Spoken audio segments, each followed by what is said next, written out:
तो नमस्कार दोस्तों, आपका हमारे YouTube channel new Indian era पर स्वागत है। ये पार्ट 3 है चैप्टर 3 के केमिकल रिएक्शन एंड इक्वेशन के। तो ज्वाइन कीजिए हमारे टेलीग्राम ग्रुप को, जहां से आपको फ्री टेस्ट सीरीज प्रोवाइड की जाएंगी। तो चलिए फ्रेंड्स, स्टार्ट करते हैं अपनी इस वीडियो को।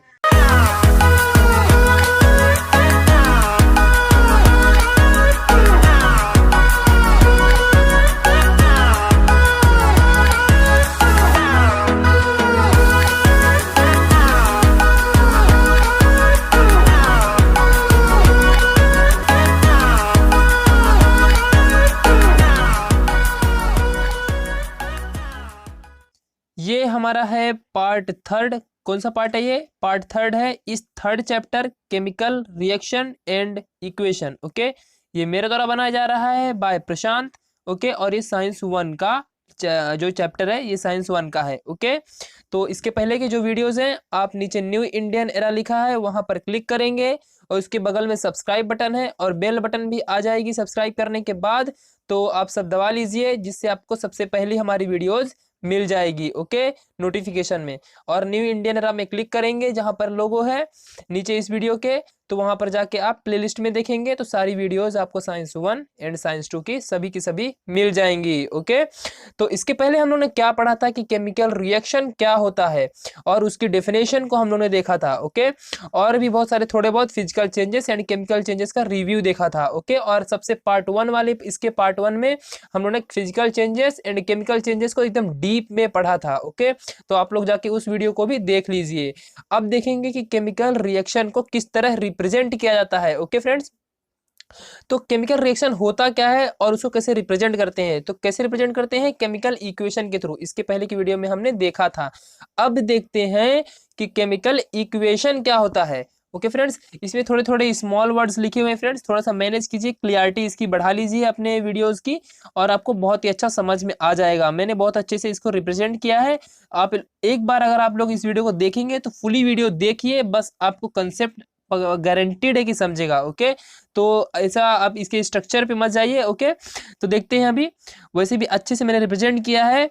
अब देखते हैं ना, एक कलरलेस सॉल्यूशन। समझ लो, एक कोई भी आपको मैंने एक जैसे कि एक्टिविटी परफॉर्म करने के लिए बोल दिया। ओके, सपोज कोई भी एक्टिविटी है, सपोज कोई भी एक्टिविटी ले लो, तो यहाँ पे एक colourless solution of zinc sulphate. देखो लास्ट में जिस किसी भी कोई भी अगर आपके पास मॉलिक्यूलर फॉर्मूला है, किसी भी कोई भी कंपाउंड है, लास्ट में अगर SO4 है तो उसे सल्फेट कहते हैं। ओके, क्या कहते हैं उसको? अगर SO4 आए तो क्या कहते हैं उसको? सल्फेट कहते हैं। ओके, क्या बोलते हैं? सल्फेट। ओके फ्रेंड्स, तो उसको सल्फेट बोलेंगे। ये समझ गया? यानी कि अगर इसमें ZnSO4 है तो इसको जिंक सल्फेट बोलेंगे। Okay, now is formed on addition of zinc dust. ये जिंक का डस्ट होता है, zinc dust, to the blue solution of copper sulphate. देखो SO4 आया तो सल्फेट, SCuSO4 यानी कॉपर, Cu से कॉपर होता है और SO4 से SO4। ओके, यानी सल्फेट, तो कॉपर सल्फेट हो जाएगा। ओके, तो क्या करेंगे? Zinc sulphate formation, zinc sulphate का फॉर्मेशन होता है bye adding zinc dust on a bluish copper sulphate. Okay, now तो देखते हैं इसको हम लोग रिप्रेजेंट कैसे करेंगे, क्या फॉर्म हुआ है। सबसे पहले देखो यहाँ पे एक दो बार आप रट लो, इसको पढ़ ही लो एकदम कि कैसे जिंक सल्फेट कैसे फॉर्म हुआ है। जिंक डस्ट को ऐड करने में किसके साथ ऐड किया है? Bluish solution of copper sulphate में। जब हमने bluish solution of copper sulphate में जिंक डस्ट को ऐड किया तो क्या फॉर्म हुआ? जिंक सल्फेट फॉर्म हुआ। ये अपना रिएक्शन है। ये क्या है? ये अपना केमिकल रिएक्शन है। ओके, समझ गया? ये क्या है? ये केमिकल रिएक्शन है। अब इसको कैसे रिप्रेजेंट करेंगे? तो हमने इसके पहले वीडियो में पढ़ा है कि केमिकल रिएक्शन को रिप्रेजेंट किया जाता है थ्रू केमिकल इक्वेशन के। ओके, तो अब देखते हैं कि केमिकल इक्वेशन कैसे होता है, कैसे लिखा जाता है। सबसे पहले केमिकल इक्वेशन को वर्ड में लिखा जाता है। कैसे? देखो, aqueous solution of copper sulphate plus, देखो प्लस का साइन है वहां पे, plus zinc dust aqueous solution of zinc. Okay, क्या देगा? सल्फेट कॉपर, यानी कि कॉपर सल्फेट का फॉर्म करेगा। ओके, को फॉर्म कर देगा, जो कॉपर सल्फेट है उसको फॉर्म करेगा। यानी कि यहाँ पे जिंक सल्फेट, देखो यहाँ पे zinc solution of zinc sulphate, ये वर्ड देखो थोड़ा यहाँ पे, देखो अच्छे से दिखाता हूँ आप लोग को। Aqueous solution of copper sulphate, क्या यहाँ पे? Aqueous solution of copper sulphate plus zinc dust. यहाँ पे देखो क्या form, plus zinc dust. Okay, यहाँ पे फ्रेंड्स एरो का साइन आएगा, वो थोड़ी सी प्रॉब्लम हो गई है, तो यहाँ पे देखो तो क्या फॉर्म करेगा, aqueous solution of zinc sulphate और कॉपर रिमूव करेगा। ओके, देखो ये समझ रहे ना आप लोग को अच्छे से, ये जो एरो का साइन है ये यहाँ पर आएगा, यहाँ पर आएगा। ओके, तो ये थोड़ा सा मैनेज कीजिए आप लोग, थोड़ी सी यहाँ पे प्रॉब्लम हो गई है। देखो फिर से एक बार मैं बता देता हूँ आप लोग को, एक्वस सॉल्यूशन ऑफ जो कॉपर सल्फेट है ये प्लस जिंक डस्ट को ऐड किया तो क्या फॉर्म करेगा, यहाँ पे एरो का साइन आएगा, यहाँ पे ये नहीं आएगा, क्या फॉर्म करेगा, aqueous solution of zinc sulphate plus copper को रिलीज करेगा। ओके, तो ये समझ गया ना, इसको वर्डिंग में बोलते हैं। कैसे वर्ड में रिप्रेजेंट किया कि जिंक डस्ट को कॉपर सल्फेट के साथ ऐड किया तो क्या फॉर्म किया इसने, जिंक सल्फेट को, और रिमूव क्या किया, as a product, as a by product copper को। ओके, तो ये समझ गया ना आप लोग को कैसे हम लोग केमिकल इक्वेशन में रिप्रेजेंट करते हैं। तो ये वर्ड के फॉर्मेशन में था, अब हम लोग इक्वेशन एकदम एग्जैक्ट इक्वेशन के फॉर्मेशन में देखेंगे। Now this simple way of representing a chemical reaction in a word is called word equation. इसको क्या बोलते थे, मैंने पहले ही बोला ये वर्ड इक्वेशन है। ओके, तो इसको वर्ड इक्वेशन बोलते हैं, ये सिंपलेस्ट होता है। A word equation can be written in a further condensed form by using chemical formula.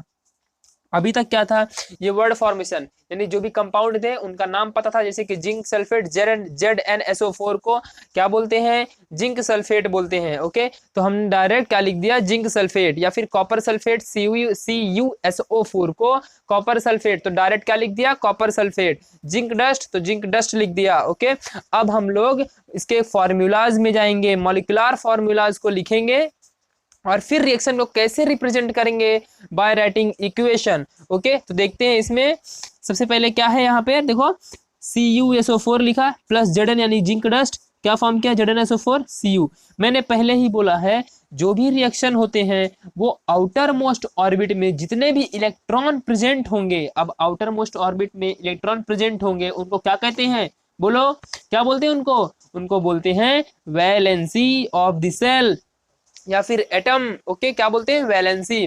तो वैलेंसी क्या होती है, आउटर मोस्ट ऑर्बिट में जितने भी इलेक्ट्रॉन प्रेजेंट होंगे किसी भी एलिमेंट के उसको उसकी वैलेंसी बोलेंगे। ओके, और इसी वैलेंसी की वजह से ही कोई भी एलिमेंट रिएक्शन करता है। ओके, ये समझ गया इतना। अब देखो CuSO4 है और Zn है, इसमें क्या होगा, जो कॉपर होगा वो रिलीज हो जाएगा, जिंक क्यों जो Zn होगा वो SO4 के साथ कंबाइन होगा, यानी कि जो Zn है वो क्या होगा, SO4 से कंबाइन होगा। तो SO4 से कब कंबाइन होगा, जब समझ लो CuSO4 है अपने पास, ZnSO4 जो Zn है ये SO4 से कंबाइन होना है। अब कंबाइन तो कब होगा, क्योंकि SO4 तो पहले से ही Cu के साथ कैसे टाइड अप है ना, Cu के साथ है, तो कब होगा, पहले Cu का जो ये इसका बॉन्ड ब्रेकिंग होगा, क्या होगा, इसका बॉन्ड ब्रेकिंग होगा, समझो यहाँ पे फ्रेंड्स, इसका बॉन्ड ब्रेकिंग होगा, फिर Cu और SO4 अलग अलग हो जाएंगे, फिर जिंक क्या करेगा, इस SO4 से कंबाइन हो जाएगा और फॉर्म करेगा ZnSO4, क्या फॉर्म करेगा, ZnSO4 को फॉर्म करेगा और Cu बाहर ही निकल जाएगा, ये Cu और SO4 ZnSO4 की। तो देखो यहाँ पे बॉन्ड का फॉर्मेशन और बॉन्ड का ब्रेकिंग भी हो गया, CuSO4 में से Cu और SO4 का ब्रेकिंग हो गया, फिर ZnSO4 के साथ जुड़ गया यानी कि टाइड अप हो गया और क्या फॉर्म हुआ, Cu बाहर निकल गया। तो समझ गया ना ये वाला कैसे बॉन्ड ब्रेकिंग और बॉन्ड फॉर्मेशन हुआ, और ये कैसे कौन सा रिप्रेजेंटेशन था इक्वेशन का, केमिकल यानी कि मॉलिक्यूलर फॉर्मूला लिख करके जो रिप्रेजेंटेशन किया जाता है, ये क्या था, वर्ड फॉर्मेशन। ओके, नाउ देखते हैं the representation of the chemical reaction in a condensed form using chemical formulae, ये chemical formulae is called a chemical equation, इसको chemical equation बोलते हैं। ओके, समझ गया ना ये क्या है, chemical equation क्या है। फिर से एक बार आपको समझा देता हूं मैं, अच्छे से समझना, CuSO4 प्लस ZnSO4 ये फॉर्मेशन हुआ है। CuSO4 देखो Zn है, यहाँ पे देखो मेन रिजल्ट ये आया है ZnSO4 का किसके साथ, Zn जो है वो किसके साथ ज्वाइन हुआ है, SO4 के साथ। ओके, तो SO4 देखो यहाँ पे जो Zn है वो किसके साथ ज्वाइन हुआ है, ऐसे हुआ है ना SO4 के साथ, लेकिन ये कब होगा, ये कब ज्वाइन होगा, ये तो पहले से ही CuSO4 है, यानी कि दोनों पहले से जुड़े हुए हैं, तो पहले इसका ब्रेकिंग होगा, फिर ये जो Zn है इससे कंबाइन हो जाएगा, फिर ये Cu बाय प्रोडक्ट से बाहर निकल जाएगा और ये ZnSO4 फॉर्म कर देगा, देखो जो यहाँ पे फॉर्म है। तो समझ गया ना ये कैसे आया, बॉन्ड ब्रेकिंग और बॉन्ड फॉर्मेशन, क्यों, क्योंकि ये केमिकल रिएक्शन है। इसको कैसे रिप्रेजेंट किया गया है, केमिकल इक्वेशन के थ्रू, इसको पूरे को केमिकल इक्वेशन बोलते हैं। क्या बोलते हैं इसको, केमिकल इक्वेशन। ओके, समझ गया। Now in the above equation copper sulphate यानी CuSO4 and zinc are the reactant. ये कौन सा पार्ट है? रिएक्टेंट पार्ट है। ओके, रिएक्टेंट क्या बोलते हैं इसको? रिएक्टेंट। ओके, यानी कि रिएक्ट करते हैं। यहीं पर ड्राइविंग फोर्स लगता है, मैंने पहले ही बताया है ड्राइविंग फोर्स क्या होता है पार्ट 1 में इस चैप्टर के। Okay, now they react with each other to form copper particles. देखो यहाँ पे कॉपर पार्टिकल्स रिलीज हुआ था, देखो यहाँ पे, देखो ये रिलीज हुआ है। ओके, इक्वेशन नंबर 2 में, and solution of the colourless zinc sulphate as the product having totally different properties. वही ना, यही फॉर्म करना था ना zinc sulphate by adding zinc dust. क्या फॉर्म, किससे, किसमें ऐड करके? जो जिंक सल्फेट है, कॉपर सल्फेट है इसमें। तो ये समझ गया ना, यही बोल रहा है कि जो ये भी यहाँ पे जो भी फॉर्मेशन होगा, इसकी जो प्रॉपर्टीज होगी टोटली क्या होगी? डिफरेंट होगी। क्या होगी? टोटली डिफरेंट होगी। कॉपर क्या होगा? ये एज अ बाय प्रोडक्ट कैसे रिलीज होगा? As a by product release हो जाएगा बाहर। ओके, ये समझ गया। अब देखते हैं the ionic bond in the reaction CuSO4 breaks. मैंने पहले ही बोला है CuSO4 में जो आयोनिक बॉन्ड है ब्रेक हो जाएंगे, and ionic bond in ZnSO4 is formed during the reaction. अब देखो आयोनिक बॉन्ड क्या होता है? आयोनिक बॉन्ड मैंने पहले ही बोला है जो आयंस का फॉर्मेशन करते हैं। ओके, यानी कि कटायंस एंड अनायंस। जो इलेक्ट्रॉन्स को देता है उसको क्या बोलते हैं? देने वाले को कटायन, यानी कि पॉजिटिव चार्ज फॉर्म करता है एलिमेंट के ऊपर। सेकंड चैप्टर में मैंने बताया है। ओके, और जो इलेक्ट्रॉन्स को लेता है यानी कि उसके अंदर निगेटिव चार्ज आता है, निगेटिव चार्ज यानी कि अनायन। ओके, समझ गया।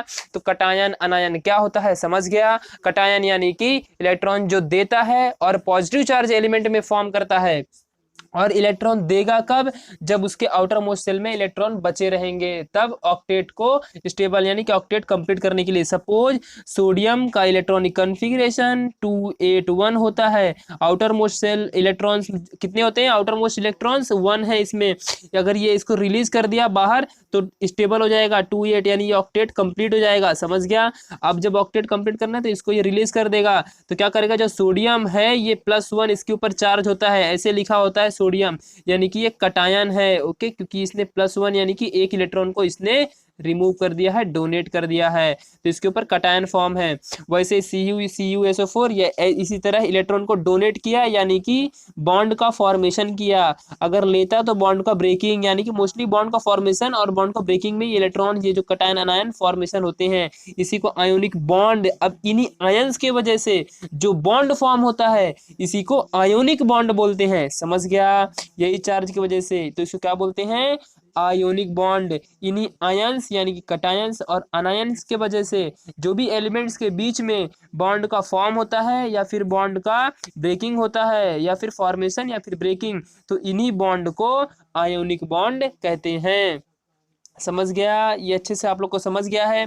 तो ये केमिकल रिएक्शन, केमिकल इक्वेशन वाली सीरीज का ये पार्ट 3 वीडियो था। इसके बाद मैं पार्ट 4 जल्द ही अपलोड करूंगा, जिसमें केमिकल इक्वेशन को आप लोग और अच्छे से समझेंगे। केमिकल इक्वेशन कैसे लिखा जाता है, फिर इसको कैसे बैलेंस किया जाता है, ये सब हम लोग अपने अगले पार्ट में समझेंगे। ओके फ्रेंड्स, तब तक के लिए हमारी इस वीडियो को शेयर कर दीजिए, अपने सभी फ्रेंड्स को बता दीजिए। और हम इसमें लाइव वीडियोस भी लेते हैं हर संडे को एट 5:30 PM शाम को। ओके, तो लाइव वीडियो भी रहेगी, जब भी आप बोलेंगे तो लाइव वीडियो हो जाएगी। और कोई भी अगर आपको डाउट है तो कमेंट कर दीजिए, हम उसकी डाउट्स आपको सॉल्व कर देंगे। हमारे टेलीग्राम ग्रुप को ज्वाइन कर लीजिए, नीचे इसकी लिंक कमेंट में दी हुई है। ओके, तो तब तक के लिए बाय फ्रेंड्स।